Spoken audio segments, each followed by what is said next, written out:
안녕하세요. 키우남입니다. 오늘은 폴란드가 어떻게 가톨릭을 받아들이면서 유럽 문화의 일원이 되었는지 알아볼게요.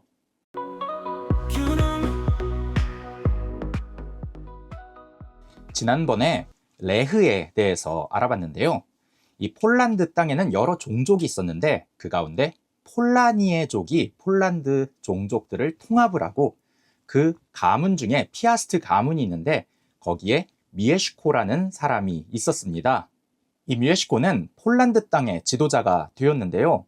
이 폴란드 왼쪽에 신성 로마 제국의 오토 1세가 이교도였던 폴란드를 가톨릭으로 개종하려고 시도합니다. 이에 대응하여 미에시코는 966년에 체코의 도브라바 공주와 결혼을 하면서 가톨릭 세례를 받게 됩니다. 체코의 도브라바 공주는 이미 가톨릭 신자였는데요. 이때부터 미에시코의 폴란드는 로마 교황청과 직접 관계를 시작하면서 신성 로마 제국의 오토 1세가 폴란드를 침략하려던 명분은 사라지게 됩니다. 미에시코가 가톨릭 세례를 받았던 966년이 폴란드의 건국 원년이 됩니다. 그리고 그니에스노 옆에 있는 도시인 포즈나인에는 폴란드 최초로 로마 직속 주교구가 설치됩니다. 이 이야기를 따라서 오늘도 다시 방 밖으로 나가보겠습니다.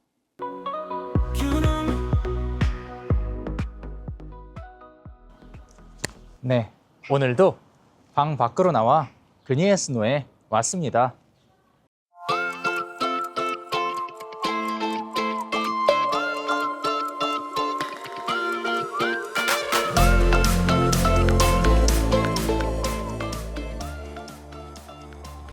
레흐가 이 그니에스노 땅에 정착한 뒤로 이 폴라니에족이 이 폴란드 전체를 통합을 합니다. 이 폴라니에에서 나온 말이 폴란드 폴스카인데요. 이 폴란드 폴스카의 이 폴레는 들판 평야라는 뜻입니다. 이 폴란드가 산이 거의 없거든요. 이 폴라니에족 가운데 피아스트 가문이 있습니다. 이 피아스트 가문에서 태어난 사람이 바로 미에시코입니다. 이 미에시코 이후에는 이제 왕들이 배출이 되는데 그 왕조를 가리켜서 피아스트 왕조라고 하고요. 이 피아스트 왕조의 근거지는 이 그니에스노 초창기에 그리고 이 옆에 있는 포즈나인이 되고요. 그리고 이후에 이제 수도를 옮기는 곳이 이제 크라쿠프고 몇백 년 뒤에 또 바르샤바로 수도를 옮기게 됩니다. 그래서 미에시코로부터 나온 왕조 이름이 피아스트 왕조입니다. 그니에스노에는 폴란드 국가 기원 박물관이 있는데요. 이 박물관 옆에는 이 미에시코 1세의 동상이 세워져 있어요.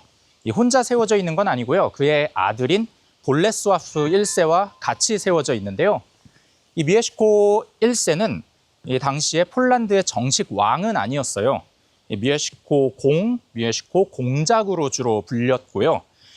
그런데 이 미에시코 1세가 폴란드 사람들에게 큰 의미가 있는 건 이교도였던 본인이 로마 가톨릭 신자가 됨으로써 이 폴란드를 기독교 유럽 문화로 편입을 시킨 데 있고요.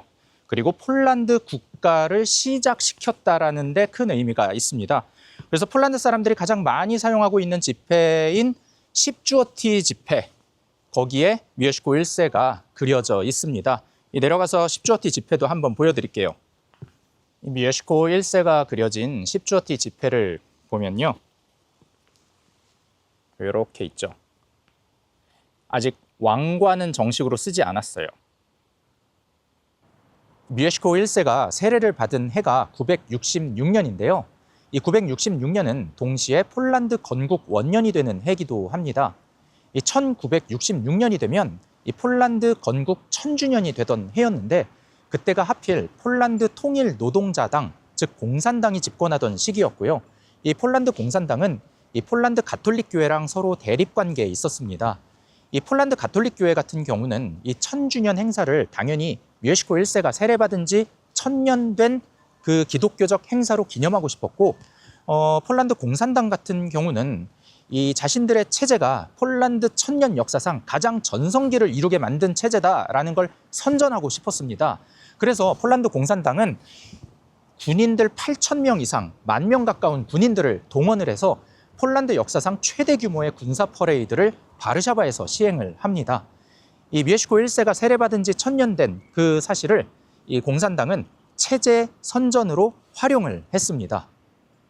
이 그니에스노에는 아이들을 위해서 곳곳에 토끼 조형물을 놨는데 각각 주제별로 이 모형을 만들었는데 여기는 부자 상인 토끼예요. 돈맛을 보고 있어요. 여기에도 피아스트 왕조 병사 토끼가 보이고요. 토끼 병사. 여기는 물 뿌리는 토끼, 소방관 토끼가 있어요. 오늘 미에시코에 대해서 마무리해 볼게요. 미에시코는 본인은 직접 왕은 되지 않았지만 그래도 폴란드가 유럽 문화의 일원이 될 수 있도록 그 기틀을 다져놓은 사람이다 라고 볼 수 있겠습니다. 저는 이제 다시 방으로 돌아갈게요.